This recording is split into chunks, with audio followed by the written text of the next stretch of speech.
Alright. Hi, welcome back everybody. The AMD F1 processors have been out for a while. These are the APU, Accelerated Processing Unit. This is based on the 32 nanometer manufacturing process, and it has a GPU fused in with the CPU. It's a discrete AMD HD Radeon graphics with DirectX support. So this is the A6. It's not the A8. The A8 is the higher end quad core. I believe this has the I can't remember what the Radeon core is on this. It's not so good, but it I believe this is the 320 Radeon Extreme processor unit. So it isn't a low.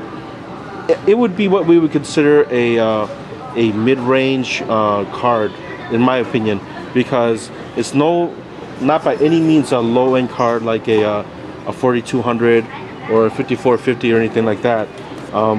It can play games, and it can do acceleration for Photoshop and some other applications. Not the fastest, but it's nice that it's built in. This is great for home theater systems for kids, low power systems. So, you know, this is a huge difference from having a discrete, since we have the motherboard out, having a discrete GPU graphics card, because this in itself would take a certain amount of wattage. Now, and of course generate heat. Now, the benefit of the APU is that it's all fused into one CPU, which is really great.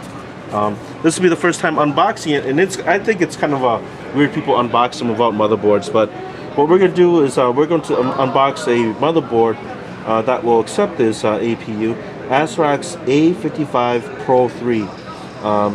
This supports DDR3 up to 2400 megahertz. Of course, that's overclocking.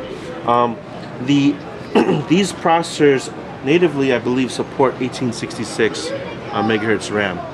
So dual channel RAM. This is, let's take a look at the packaging. It's nice packaging by ASrock. ASrock has always been the company that supplies, you know, budget enthusiast boards. So ASrock is a subsidiary of Asus. So let's take a look what they got.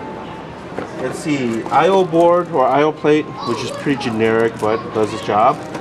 You have your SATA connectors. This is a SATA 3 board, so supporting 60 gigabits per second. We have your software setup guide. It's in English. You have your quick install guide, and it's multilingual. And we see the driver disk there for the motherboard. Really big illustrated. This is their X-Fast USB technology. They're advertising that this will help boost USB transfer rates. Now this is something that I believe is exclusive to ASrock. Some people swear by it though. Okay, oh, there we go, the motherboard. No, okay, foam packaging on the bottom, which is nice. No seal on the bag itself. This is your standard ATX motherboard, supporting up to 32 gigs of RAM, I believe, and it's dual channel. So what we have here is a pretty nice laid out board. CPU fan connector 2.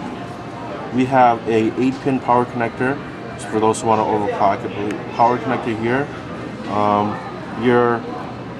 Since you can tell it's an an FN1 socket by that little indentation here. So this is its own socket set. AM3 processors won't fit in there. Neither will the AM3 Plus.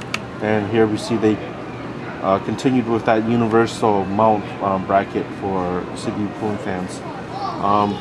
Some chassis fan connectors here, and strange that they have it in those positions. It would be nice to have a front fan connector here, but you do have a power fan here, so unusual placement. Let's see, you have 5 SATA 2 ports here, and then we have your SATA 3 over here. So we have a front USB here, we have an old chassis fan here, We have your COM, clear CMOS, HD audio, HDMI. Interesting, that's there. But it's a pretty nice board. Let's turn it around and look at the back. You have your HD audio, USB 3.0, one eSATA. Is that a combo unit? I don't think so. It is just strictly eSATA. So, and you have HDMI here. So, two old PS2 and VGA. But very nice overall. Kind of wish it had a DVI, honestly, because a lot of monitors still have DVI. But it does have HDMI, so you are getting your digital signal.